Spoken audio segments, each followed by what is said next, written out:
বন্ধুগণ, দেখুন আমার বাড়ির আম গাছগুলিতে কি সুন্দর মুকুল চলে এসেছে। এখন চাই এই মুকুলগুলি থেকে যেন প্রচুর পরিমাণে ফল সেট হয়। তার জন্য আজকে গাছের মধ্যে কিছু স্প্রে করে দেব।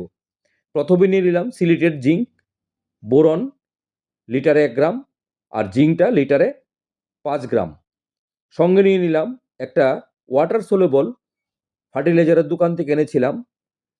দেখুন sulphur, boron, calcium, potassium, magnesium সবগুলি আছে। এটার নাম অর্গাবোর। আর সঙ্গে নিয়ে নিলাম 0050, যেটা গাছে প্রচুর পরিমাণে ফুল আনতে এবং ফুলকে ধরে রাখতে সাহায্য করে, পটাশিয়াম সালফেট। সবগুলিকে একটা পাত্রে জলের মধ্যে কিছুক্ষণের জন্য ভিজিয়ে রাখলাম। তারপর একটা কাঠি দিয়ে নেড়ে আমি গাছের মধ্যে এখন স্প্রে করে দেব। যখন দেব তখন গাছের পাতাগুলি এবং যেখানে কুড়িগুলি এসেছে আম গাছের, সেগুলি যেন ভিজে যায় ভালো করে, সেটা লক্ষ্য রেখে দিতে হবে। কিছুদিন আগে আমার এই চ্যানেলে আপনারা দেখেছেন 05234 এনপিকে, বোরন, মোবিবিন অনুখাদ্য হিসাবে আর পিজিআর হিসাবে দিয়েছিলাম মিরাকুলান। আবার 5-7 দিন গ্যাপ দিয়ে দিয়েছিলাম ফাঙ্গিসাইড ও পেস্টিসাইড। এখন এই গাছগুলি থেকে যেন প্রচুর পরিমাণে আমের গুটি সেট হয়, তার জন্য এই অবস্থায় যাদের বাড়িতে আম গাছে এরকম মুকুল এসে গেছে, এখন আমরা এই খাবারটা স্প্রে করে দিতে পারি। তার জন্য দিয়ে দিচ্ছি। এটা দিয়ে দিলে কি হবে, গাছে যখন ফুল আসবে, ফুল থেকে প্রচুর পরিমাণে গুটি সেট হবে।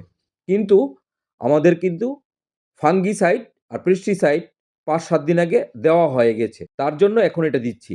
যাদের দেওয়া হয়নি ফাঙ্গিসাইড পেস্টিসাইড, তারা অবশ্যই একবার দিয়ে দেবেন। আর যদি থাকে এই ওষুধগুলো, আপনারা একবার বোরন, সিলেটেড জিঙ্ক, 0050 বা মাইক্রোনিউট্রিয়েন্টস হিসাবে আপনাদের হাতের কাছে যা থাকে তা মিশিয়ে একবার গাছের মধ্যে স্প্রে করে দিন। তাহলে সময়ের সাথে আমাদের গাছের ফুলগুলি থেকে প্রচুর পরিমাণে গুটি সেট হবে। অনেক সময় দেখা যায় অনেকের বাড়িতে প্রচুর মুকুল আসে, সেই পরিমাণ গুটি সেট হয় না। তার জন্য আমাদেরকে আগে থেকেই কাজটা করে নিতে হবে। আমাদের মধ্যে অনেকেরই দেখা যায় যে মুকুল আসার পরে কাজগুলি করে থাকে, তখন দেখা যায় মুকুল থেকে প্রচুর পরিমাণে গুটি সেট হয় না। তার জন্য আমাদেরকে নিয়ম করে এই সবগুলি কাজ করে নিতে হবে।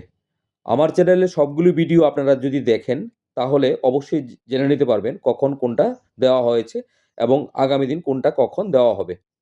কাজেই আপনাদের এই ভিডিওগুলি ভালো লাগলে একটা লাইক দেবেন, শেয়ার করবেন এবং সাবস্ক্রাইব করে আমাদের পাশে থাকবেন। তাহলে নতুন নতুন যখন ভিডিও আসবে সব আপনাদের কাছে চলে আসবে। ধন্যবাদ।